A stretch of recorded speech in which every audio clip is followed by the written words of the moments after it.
Chapter 4, Jealousy. The second weekend since my return had already arrived. The city woke differently that morning. There was something in the air, an energy, almost tangible excitement. The streets were packed. On the outskirts, groups were already gathering, organizers rushed back and forth in a frenzy. The entire city was alive. It was the 100th anniversary of the city's founding, and the authorities had gone all out to celebrate the occasion. The entire city center was closed to traffic. Public transport had been arranged, additional parking provided, and live music echoed from multiple spots across town. The atmosphere was incredible. Jen and I wandered through countless stalls. There was too much to take in, too much to list. We both enjoyed it for a while, but the crowds and noise soon started to overwhelm Jen. I could see the anxiety creeping in. So we split up. He moved toward a quieter part of the event.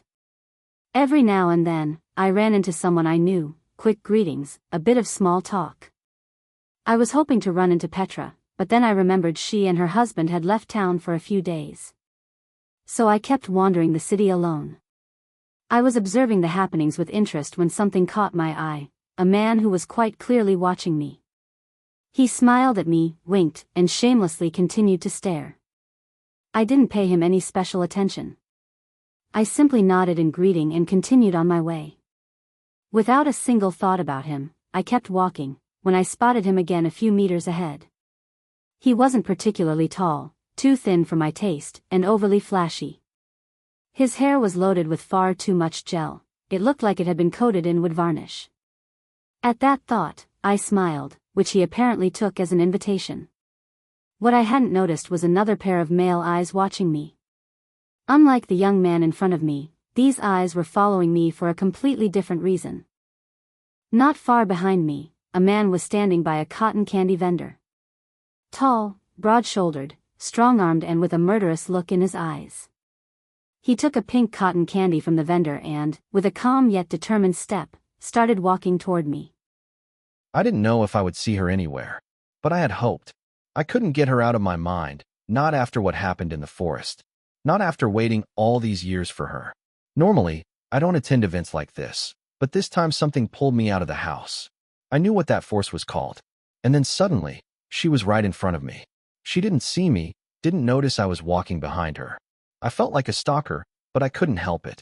An invisible force kept me tied to her.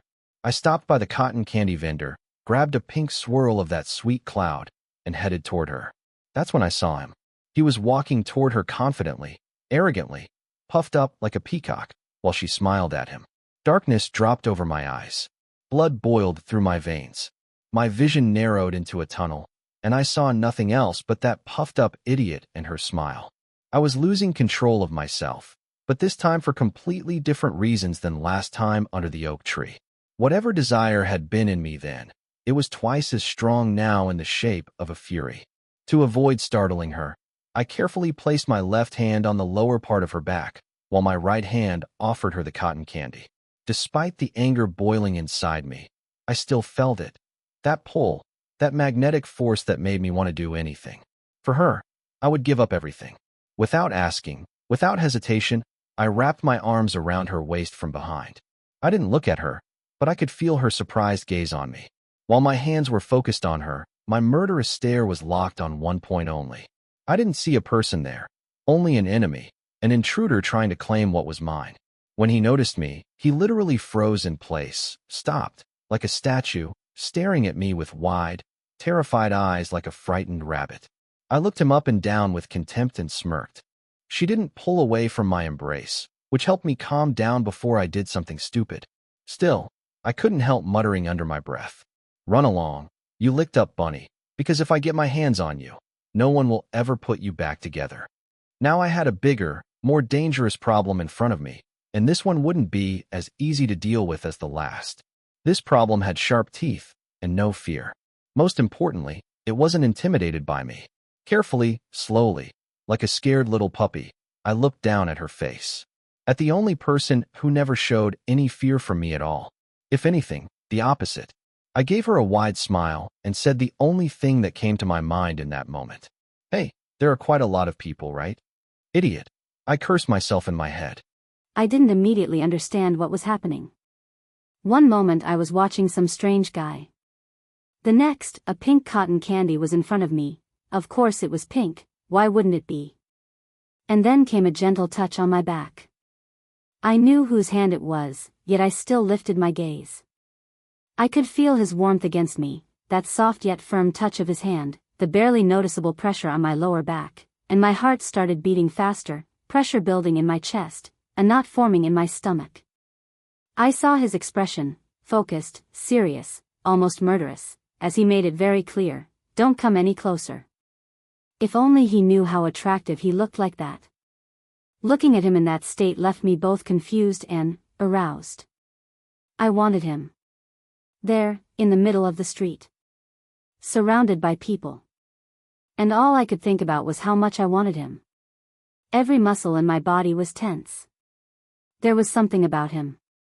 Something I couldn't ignore. Protectiveness. Possessiveness. A hidden passion. Maybe all of it. Whatever it was, it reflected in his gaze, dangerous and irresistibly attractive. Every part of me was screaming to step away, warning me about a danger that had once already brought me to my knees. But I just wanted the moment to last longer. His fingers shifted slightly across my back. Barely noticeable, his thumbs slid a little lower. Just a few millimeters. As if he was testing the boundaries. I held my breath. I didn't move away. I felt his breath right against my neck. Warm. Slow. Too close. I closed my eyes. Just for a moment, and inhaled his scent deeply. Mistake. If he had just leaned in a little, just lowered his head and turned it slightly. My fingers instinctively tightened around the cotton candy. I shivered. His grip tightened for a moment, not strong, not violent, nor even possessive. Just enough. Slowly, carefully, I turned my head. Not fully. Just enough to catch him from the corner of my eye. Another mistake. His gaze was already waiting. Mom. A voice, real and too close. I flinched. I was pulled back into reality, almost violently ripped out of the moment.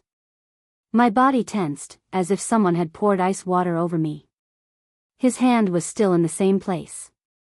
He hadn't moved it. But the pressure beneath it had changed. He was probably just as surprised as I was. I shifted slightly away from him. Just enough to look at the tall man who kept knocking the ground out from under me. Our eyes met. Mine in shock, his completely steady, calm, focused. He raised an eyebrow. What? He started it. I didn't like the way he was looking at you. Oh, really? For a moment, his gaze flicked past me, toward the space where that other man had stood earlier. Then back to me. And where exactly do you get the idea that you have the right? I began, but stopped immediately. It suddenly hit me how close we were still standing. And on top of that, Jen was now already in our immediate vicinity. His expression softened slightly. Just for a moment. We both fell silent. He slowly pulled his hand away and shoved both of them deep into his pockets. Almost like he was trying to protect himself, he lifted his shoulders and tucked his head slightly down between them. He reminded me of a giant turtle. At that thought, I had to suppress a quiet laugh. Jen was now standing right in front of us. Arms crossed over his chest, a skeptical look on his face. "Hey, son," I managed awkwardly. Panic started creeping in. I didn't know how to react. I knew this day would come eventually, but not like this. Not yet. I wasn't ready. The timing, the place, everything was completely wrong. Jen kept shifting his serious gaze between me and Mark. His father. Did he figure it out? Did he recognize him from his reflection? Oh no, what do I do? What do I do? I was about to start hyperventilating when Mark took matters into his own hands. He extended his hand toward Jen, whom kept staring at him with that same serious, distrustful expression. He didn't respond. Slowly, almost reluctantly, He shook his hand. There wasn't even a hint of warmth in it. Then he stepped between us, beside me, as if forming a barrier between Mark and me. He shot me a reproachful look. No words needed, I knew exactly what he was thinking. Silent judgment about my inappropriate behavior. I felt like a teenager caught doing something wrong by her parents. Embarrassed, I lowered my head, but not before catching Mark's smile from the corner of my eye. He was enjoying this. Jen noticed that too. Oh, someone doesn't know their own son. Let's go home, He said. His voice was authoritative, firm, so firm it surprised even me. A tone that didn't allow argument. Without a word, I turned with a proud little smile and followed him. Mark intended to do the same, but unfortunately for him, Jen didn't agree. With a serious look, he stepped in front of him. He didn't speak, didn't comment. The stare was enough. Mark froze. Visibly surprised, unprepared for the fact that someone so young could command him like that, and silence him without a single word. A boy, barely old enough to shave, had just shut him down completely. Him, who had business partners all over the world. My embarrassment had long since disappeared. Now there was only pride, growing stronger by the second. Jen turned and continued walking home, still silent, still not looking back. I walked past the still shocked Mark, leaned slightly toward his ear, casually hooked my arm around his, and whispered, like father, like son. He looked at me wide-eyed and then back at Jen. For the first time, I had personally confirmed it to him, aloud, he is your son. He had known since the day he was born. I had sent him a photo that very day and told him the gender. What he did with that information after, that was not my concern anymore. All I knew was that he never tried to contact me. At least, as far as I knew. Maybe I only imagined it, but I was sure I caught a trace of pride in his shocked gaze. He respected Jen's decision. He waited. Gave us space, and then started walking home himself. Ahead of me was my pride. And behind me, I could still feel the gaze of my past.